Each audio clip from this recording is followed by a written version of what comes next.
Good evening, everybody. Welcome back to the Already Canceled podcast. I'm your new host, Chris. This is Christian. That's Orlando. As you can see, we have a empty vacant spot over there. Leo couldn't make it with us tonight. He apparently has better things to do than spend an hour and a half with us and talk about, our feelings or certain topics. But tonight is Friday, March 4th. And today we're going to change things up a bit. We're going to talk about the Ukrainian-Russian crisis. We're going to, give our thoughts, our opinions. We're going to give a little background about what led up to, the invasion of Russia of Ukraine. So we're going to go in depth as much as we can. We don't want to we can give a little bit of what is it that Trump always says? Fake news. we're not going to try to be, fake news CNN or anything like that. We're going to be as truthful as we can as Newsmax and Fox News. Well, there's a lot of fake news going around in Russia, Ukraine, in the States. Yeah, so we're going to talk all about that. But first, we want to go through a little bit of Russia's history, how they started off as, one of the biggest empires. Starting off, they're one of the earliest nations. So I'm gonna hand it off to Chris, and he's gonna talk a little bit about it. I was gonna say Christian or Chris, but it doesn't matter. There's too many of us. But before we get started, Orlando, where do we get our news from? WhatsApp group chats, Reddit, 4chan. We used to get our news off of Trump's Twitter account, but I recently Truth Social now. I recently checked, but he's still banned off of Twitter. All right, Truth Social isn't up and running for me, so it's not working. So this is a Russiagate propaganda session. All right, everything we say is going to be Russian perspective. Go Putin all day because that's where we get our news from. Look, all I'm gonna say is that the news is based off what you want to believe in. Facts are based off your feelings. Whatever you want to believe in, that's factual opinions. We cancel them. Yeah. And Chris was trying to be polite about Leo not being here because he got better things to do. But in all honesty, he got drafted. Pray for Leo. Hopefully he makes it back safe and all right. He got drafted for another work site. He got drafted. He didn't get drafted to war. He's just a talented man. He got drafted to do something else. I was going to make a bad joke. But, yeah. We're going to talk about Ukraine today. Orlando hit us up in the WhatsApp group chat, and he's like, yo, I'm tired of talking about my feelings. Let's talk about some real shit. So we're going to talk about some real shit. It might get a little too real for y'all. Hopefully a nuclear bomb doesn't drop on us while we're doing the podcast, but let's find out. So for a lot of y'all, because I'm sure a lot of y'all don't know shit about history, no offense, but offense. Y'all barely passed high school. They only teach us American history, Texas history. They don't teach us about anything that goes on outside of our realm. And he's talking about me because I went to Aldine Senior High School, so stop hating on me. Yeah, right? So a little bit up to date. I'm not, he's the history major. I'm just somebody who likes to read random shit for random reasons. So this is Russia's history according to Christian. In a nutshell. In less than 5 minutes. In less than 5 minutes. So Russia and Ukraine's history is pretty tied together. Modern Russia actually came from what is modern Ukraine. The Russian Empire was born out of Kyiv, which is the capital of Ukraine.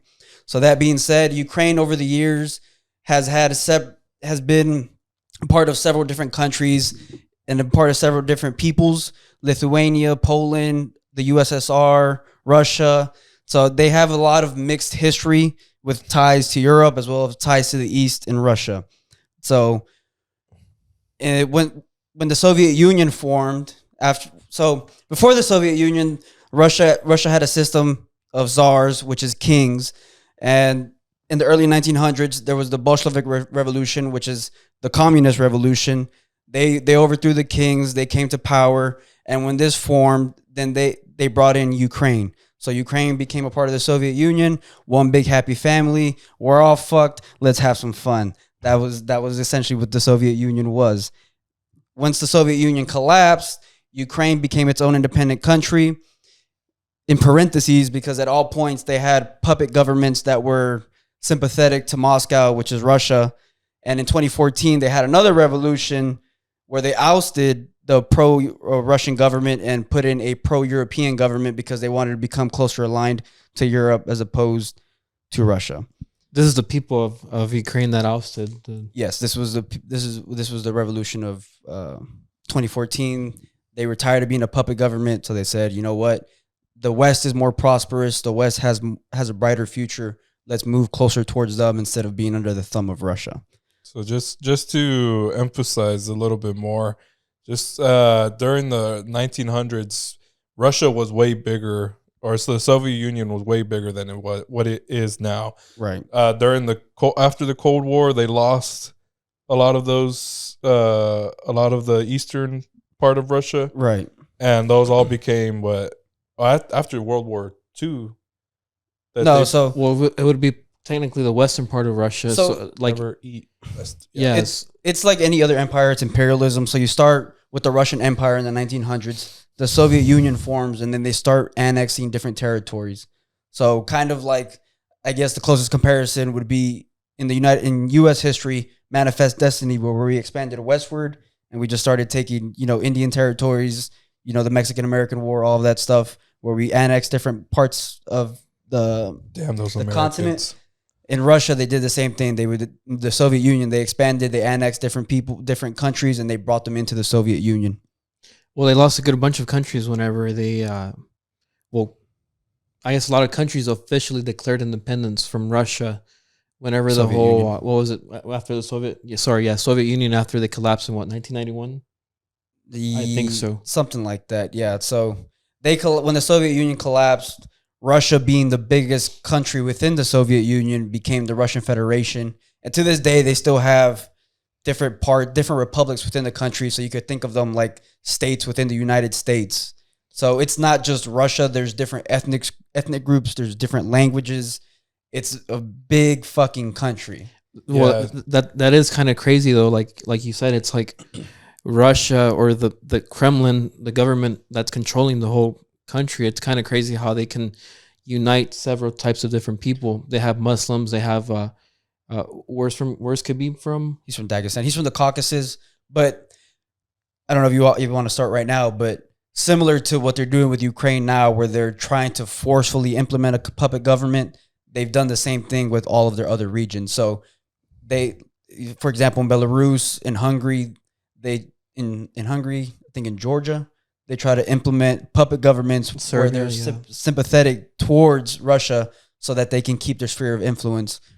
So if anybody's, I guess, so going back to Khabib, when Putin first came to power, they had the Chechen Wars, which was where the people in that region of the Caucasus were trying to separate, trying to become their own country, and they sent in the military and just fucking destroyed them. So it's forcefully. So it's basically what the United States does with Central American and South American countries. Only difference being they actually annexed them. Yeah. So whereas we'll put in, we do. Empires do the same things, right? Yeah. So we'll put in a puppet government. We'll make them work for us. Russia will do the same thing, but only thing Russia does a little bit different. They tend to stick to countries that are right on their border and just kind of expand. I guess what we used to call the Iron Curtain. Yeah. So they used to push forward, bring those countries into the Soviet Union, whereas we would just you gonna rock with us or you gonna you'll have independence, but ideally every single big nation does that. China has their own. China does it. It's empire. It's the struggle for power. Yeah. So it's not nothing new for say, but it is new for us to see like wars breaking out. Yeah, definitely. The way it did or whatnot, but. Yeah, but I think Russia has shown a lot of dominance over that area for a very long time. And yeah, I mean it's a massive country with a massive population, so they definitely have a lot of influence historically in that part of the world. But as you can see, Ukrainian history and Russian history, it's very convoluted. It's very ethnically, their peoples are the same.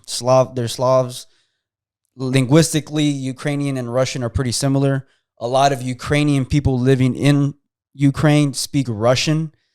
Obviously, during the Soviet Union, they predominantly taught Russian, and that could be said for all former Soviet republics. Yeah, yeah, and not to say like people that were born in Ukraine, like in the early 90s or late 80s, they were part of the whole Soviet Union. So a lot of people live either, a lot of relatives either live in Ukraine or around these areas and whatnot. So it's kind of crazy to see. It's like, you know, a really sad situation now because it's like brothers fighting against brothers or stuff like that. Yeah, Like the American Civil War, basically. So to your point, like the United States, we can move from state to state freely. We don't have to tell anybody.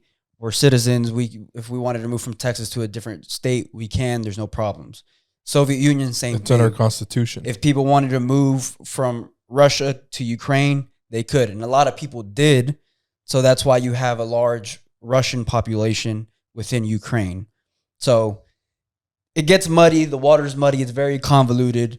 So that's going to kind of bring us to the next point is, how did we get here? Like, how did we get to the point where you have a country getting, it's sad, fucking just bombed and literally invaded in 2022? I mean, yeah, 2022. Yeah.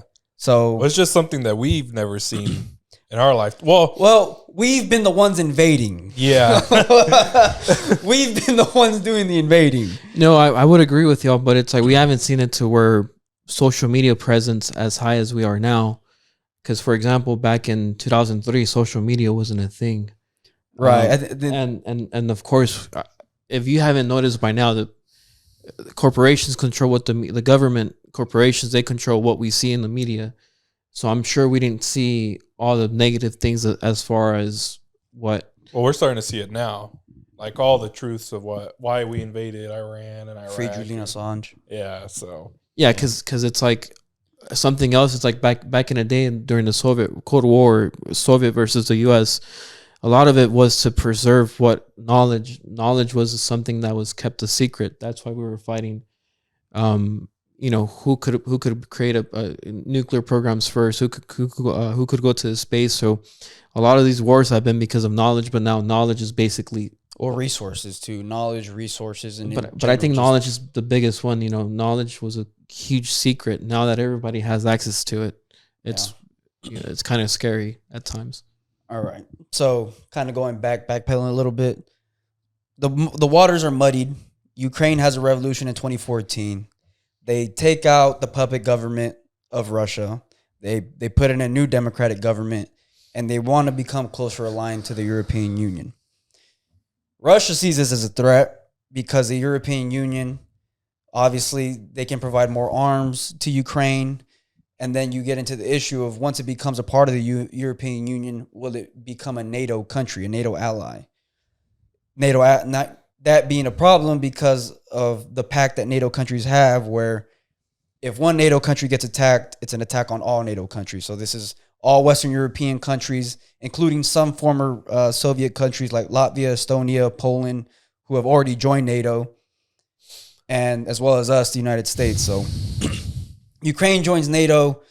If Russia ever wants to, I guess, keep its sphere of influence, it's not going to be able to because it's now going to be what they perceive as under control of the West, which is us. So that's really the main issue here, I think, in my opinion, is NATO expansion, because then you have another NATO country on your border. So I think that's what Russia fears the most. And given Russia also had a similar pact with former Soviet countries, similar to NATO, obviously it was a lot weaker, but they had the Warsaw Pact, similar concept. But obviously when the Soviet Union collapsed, that went away. And really, in 2014, whenever they had their revolution, Russia, this isn't the first time Russia invades Ukraine. This is in 2014, they invaded and they took Crimea, which is, I guess, like a peninsula, damn near an island off of Ukraine. They took it because, again, predominantly Russian-speaking people, people who sympathize with Russia more than they do with Ukraine. So they annexed that part of the country, and then they started a civil war in the eastern part of the country, which is called Donbass, which is 2 regions of eastern Ukraine, and they've been fighting a civil war since 2014. And that's what Russia, Vladimir Putin, used as a pretense to invade, saying that Ukrainian government was killing these people, genocide, and that they needed the help of the Russian people to liberate them. So that's where we are. And about a week ago, Russia fucking invaded the whole country. So So let's go into. I think we're on today's Friday, March 4th, right? We already said that. So I think we're on day 9th. Yeah, So tomorrow should be day 10. Yeah, a little bit over a week. But since they invaded. Well, I guess we got to talk a little bit of why Russia fears NATO. What is NATO?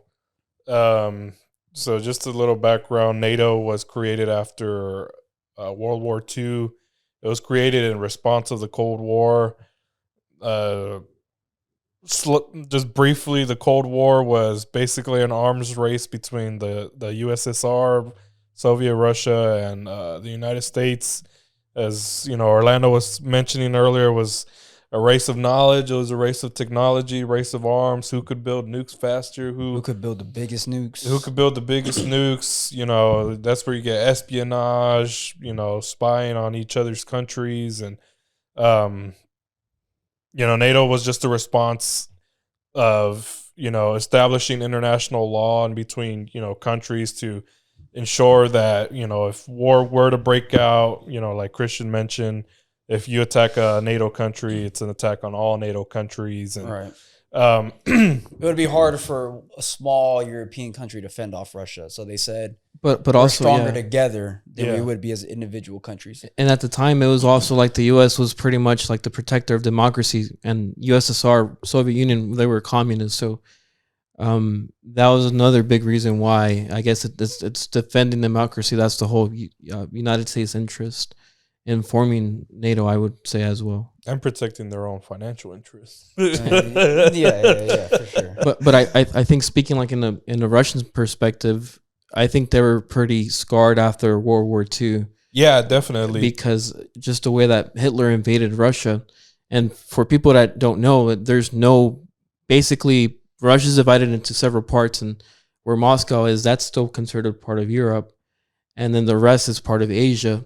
But between where Moscow is and all the way to Germany, where all the NATO countries are, it's nothing but plain lands. And so a reason why Russia has a lot of interest in those countries that are neighboring them is as far as a protection to them, not only for a possible attack from the West per se.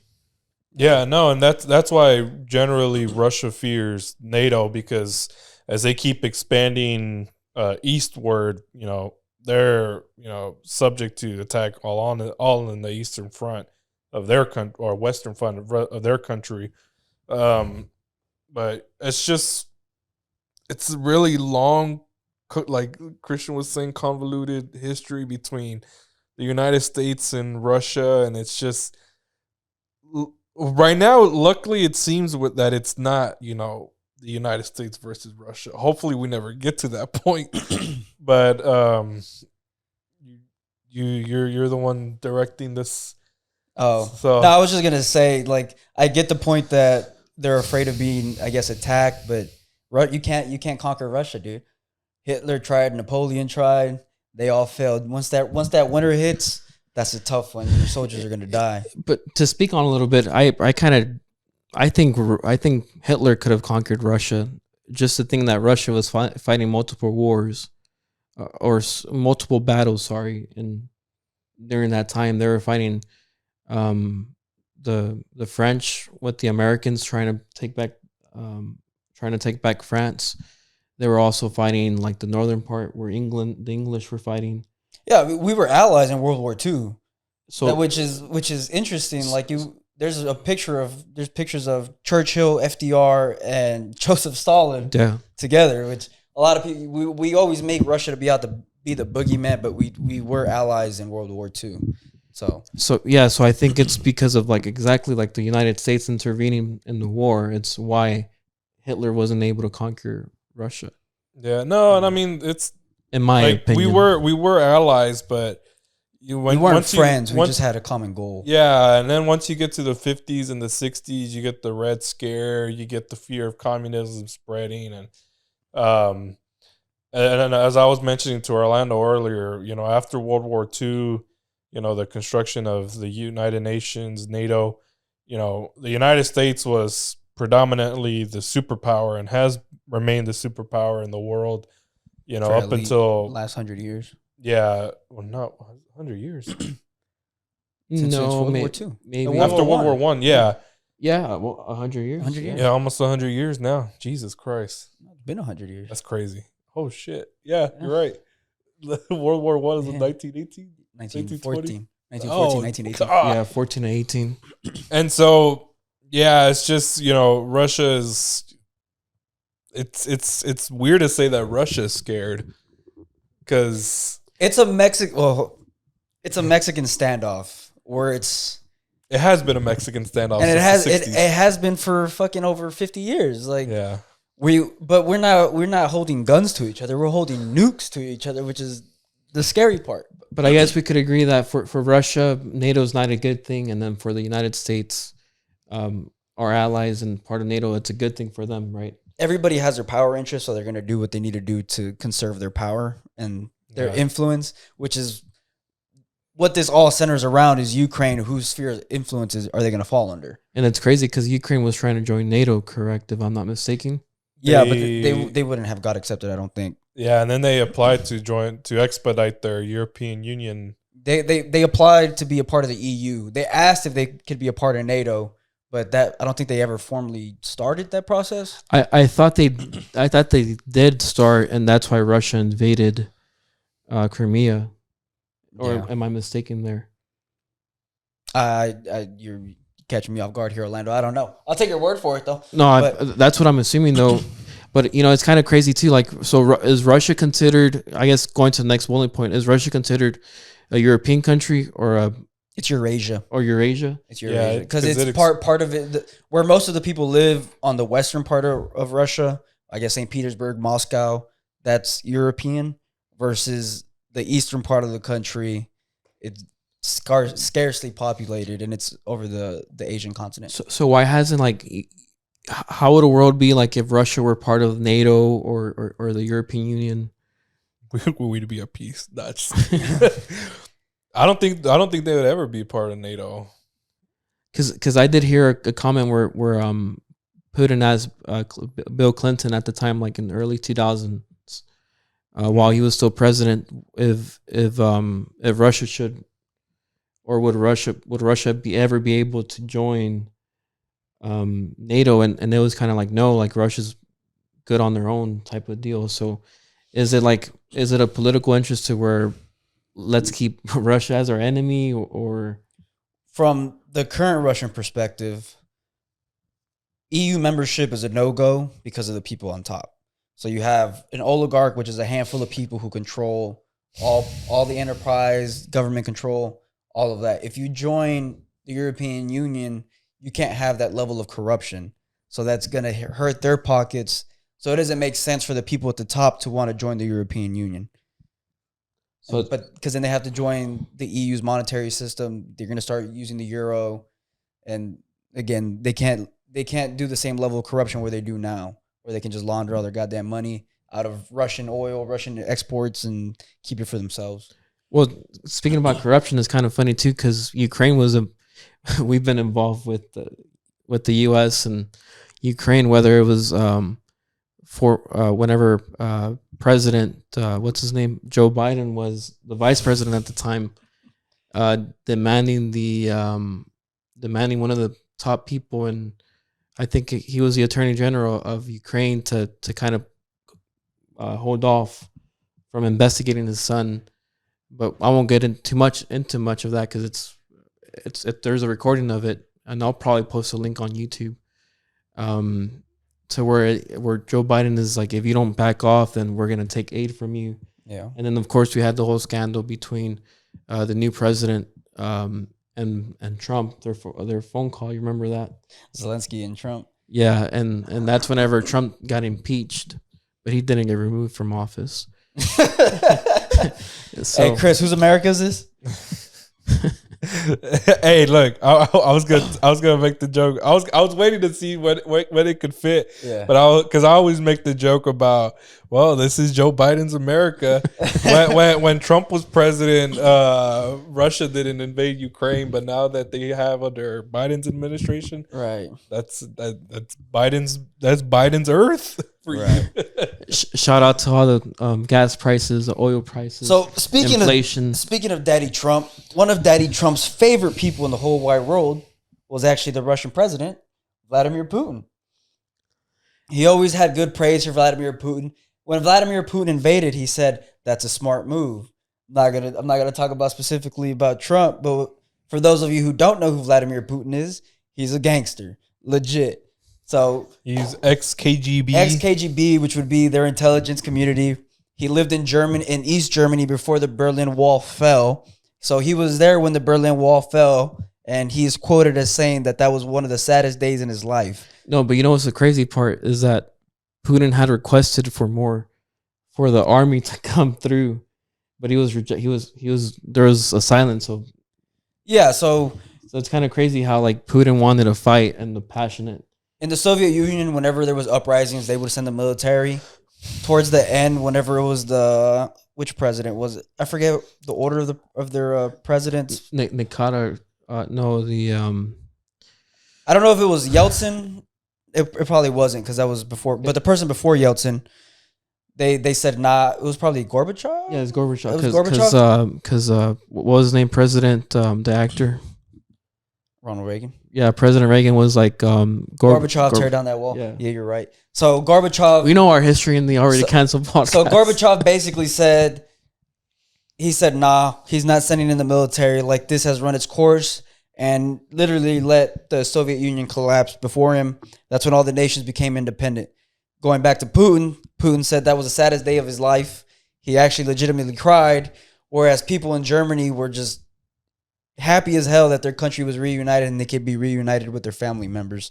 So, former KGB, maybe not a sympathizer to communism, but definitely a sympathizer to the Soviet Union, and I guess the ideal of an empire is kind of where he's coming from. Yeah, like you said, he doesn't. I'm not sure about communism, but I did read, and where he's about. Whenever the Soviet Union fell, he's about a strong Russia, a strong for his country or where he lives type of deal. You know who else thought like that? Who? Hitler. And Trump, and every single There you Mexican, go. Hitler equals Trump. Jesus. and every single Mexican that are pride. Take pride in their country. Arriba Mexico. You could barely speak Spanish, but you're over there claiming you're Mexican. Mexico no es poder I'm calling all mundial. of y'all out. Mexico Y'all no have es so much poder pride for mundial porque Mexico. no quieren. That got personal quick. But yeah, I mean that's a quick rundown of, I guess, the state of Russia and Ukraine. This is the state of our union, Yeah, or our this- world. This Yeah, welcome to the already canceled State of the Union address by three idiots who know little bit about history. Yeah. And we get our news from Reddit, 4chan. You know what? Chris knows 33%. He knows 33%. I know 33%. We're 99%. And Leo knows the 1%. Hey, let's go. But President for life Putin decides he wants to invade, decides fuck the West, I'm going to take it, and I'm going to take it by force. So I want to just get your guys' opinion. I know we talked about NATO, but I mean there's a lot there. So first and foremost, how do you feel about watching in real time, probably for the first time not the first time in our lives, but the first time that people actually give a fuck that a country is being invaded by a foreign power? Okay. So how do you feel about the invasion? Okay, like legit, like when the news started first coming out that, You're welcome. you know, that Russia was going to invade Ukraine. Actually, my news was Christian. Yeah, bro. I was on that shit. Yeah, no. Like my first original thoughts was like, oh damn. like I legit thought like, oh man, that's it. Like I went to school for nothing. It's World War III.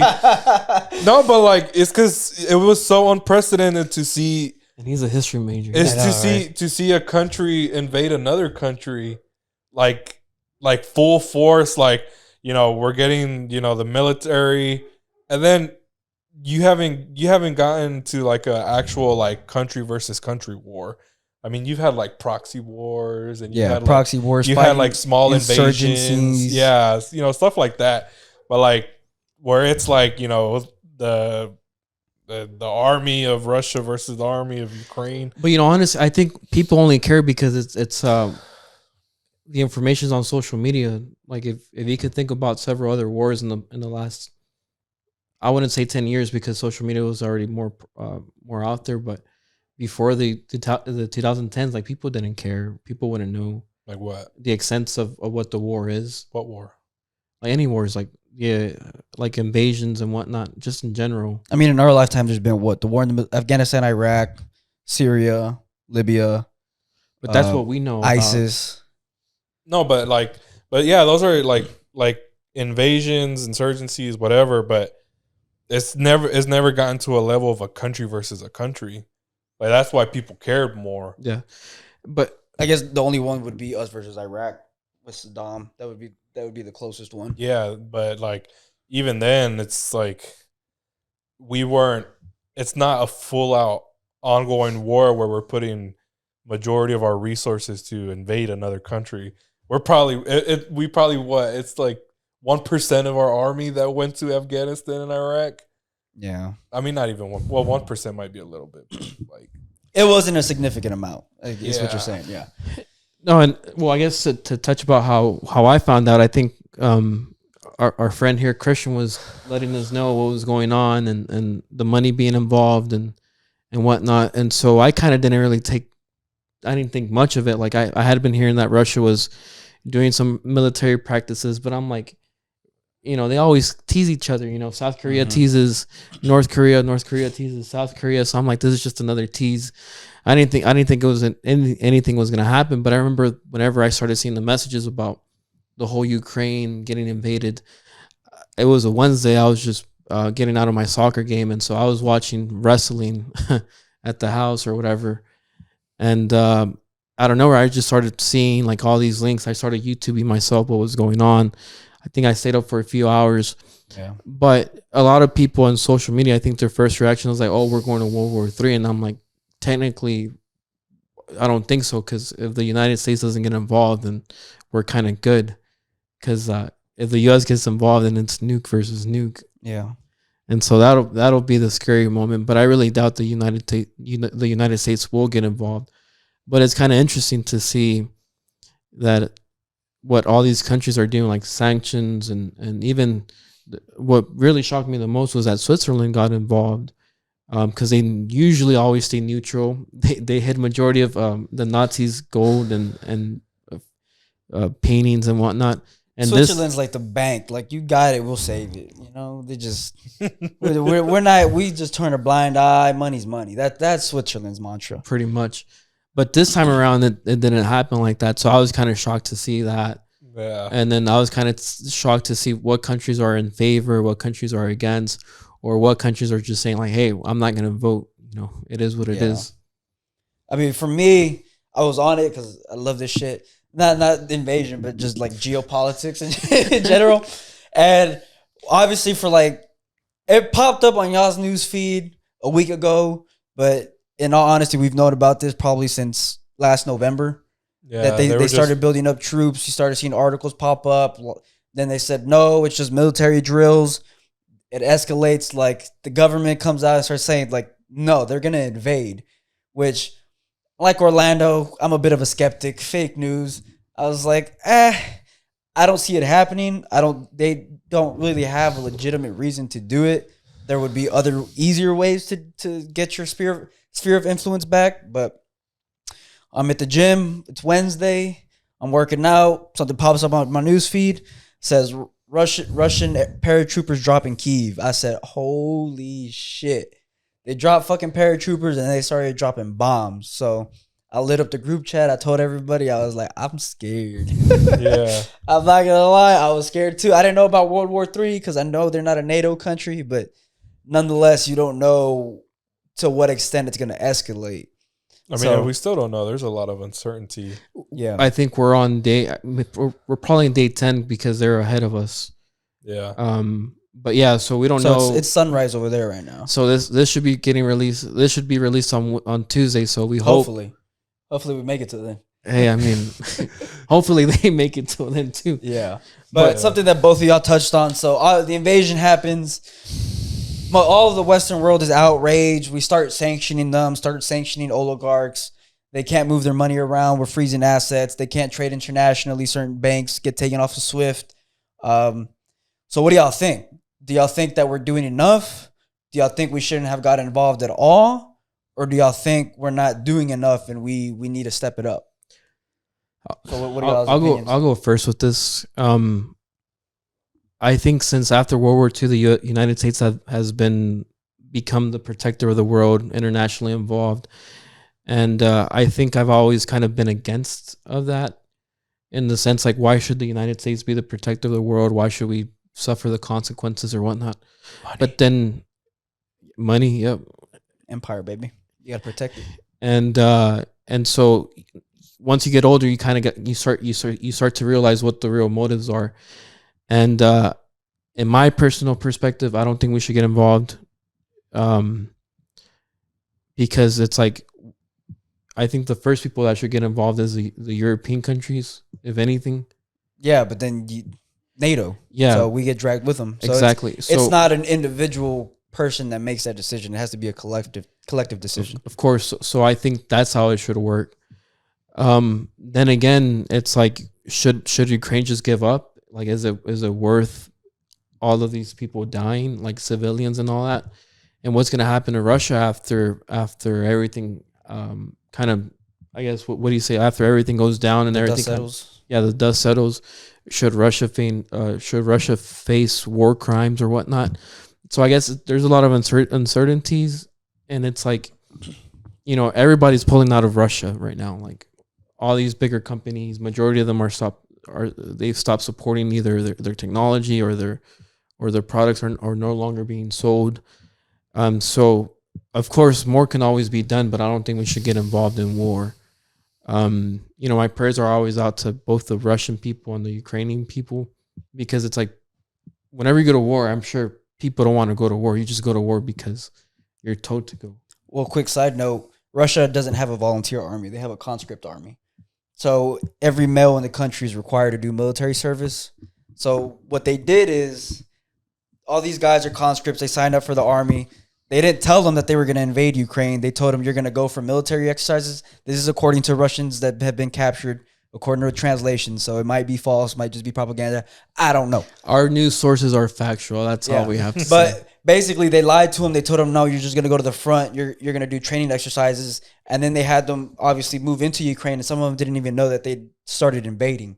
So yeah, it's wild. So and the crazy part is that one of the, I don't know if you saw, I read this, is where one of the guys that invaded, he was texting his mom. Yeah, he was texting his mom like, no, we're not doing training exercises. We're in Ukraine. And that was the last text he ever sent. And yeah, he died. He died a few minutes later. And I think that was read by the Ukrainian speaker. It was the Ukrainian ambassador to the UN. Or one of those. Yeah, it was the Ukrainian ambassador to the UN who read that out loud. So yeah, these dudes they're the junior Russian army. Putin basically said, if they die, they die. So, hey, Stalin, huh? Well, I mean, the apple doesn't fall far from the tree. Yeah. I mean, the quote that's famously said, every time there's a conflict or an issue, history always repeats itself. Yeah. But yeah, I agree. It's a lot of uncertainty. Like I know there's that meme that like they're banning Russia from literally everything, to the point where you're not allowed to access Pornhub in Russia. And it's just crazy to see like the extent that it's going to. But like, I agree. Like, I think the United States should avoid as much as possible interfering, or, like, I agree with the sanctions and stuff like that, which is resulting in a lot of, gas prices that's why gas prices are. They haven't sanctioned Russian oil yet. No, that's fake news right there. Hey, can I say something? My gas prices have been up since Mr. Donald Trump left. To your point, quick side note: Mexico said that they weren't going to sanction Russian oil. So if anybody sanctions Russian oil, Mexico's going to buy it up. We still getting that Russian oil, baby. Don't y'all worry. Oh, okay, yeah. Indirectly, huh? They trafficking the coke. Now they trafficking the oil. Let's get it. But lastly, I would say, I think the United States time we're going there, as a as a superpower, I think it's up. I think it will still maintain a lot of influence around the world, mostly because we spend so much money on our army and the information sector and weapons sector. But I think Russia's getting up there, China's getting up there. I think at some point all three are going to butt heads. I think this is an early indication of what's to come. Hopefully, it never gets to gloom and doom, that baby. serious conflict. Then you get to Taiwan and stuff like that. But Well, yeah, that's the scary thing that other people are wondering what's going to happen with China and Taiwan, and we won't get into detail, of course, of that. But yeah, but hopefully we can maintain peace. And then lastly, I will say, we joke about where you get your facts, everything, but I would say just have your own due diligence of the information that you receive, whether it is from 4chan or Fox News, CNN, just OAN network. OAN network, or what is it, RT, Russian TV? Oh yeah, RT. just come up with your own conclusions and Look at everybody and the answer somewhere in the middle. yeah. But like my dad always says, el feria, mijo. Todo se hace por el feria. Yeah. So that's all I have to say, Christian. The ratings are super high in CNN, so Yeah, they're making that money right now. They needed something to bring them back up. So. All right, Christian, close us out. So I'm not a bitch, so I would say we should get involved. Absolutely not. Nah, fuck that, dude. Hell no. Nah. We would get drafted. You're gonna say that, yeah? You're gonna get drafted. We're not gonna close out. I have one last question after this. After I give my little thing, but yeah, both. I share the opinion with both of y'all. I don't think we should at all get involved militarily. I know there was people floating out there the idea of declaring Ukraine as a no-fly zone, meaning that we would protect their airspace, meaning that our fighter pilots would be shooting down Russian planes. I don't think that's a good idea because then we get in a situation where Russians and Americans are killing each other directly. And then, again, you don't know where that's going to escalate to. Putin's already made it clear that he's not afraid to press the button. The nukes are ready to go. So he has his nukes locked and loaded. And we've seen it happen. We haven't seen it happen in our lifetime. Humanity has only seen it happen twice.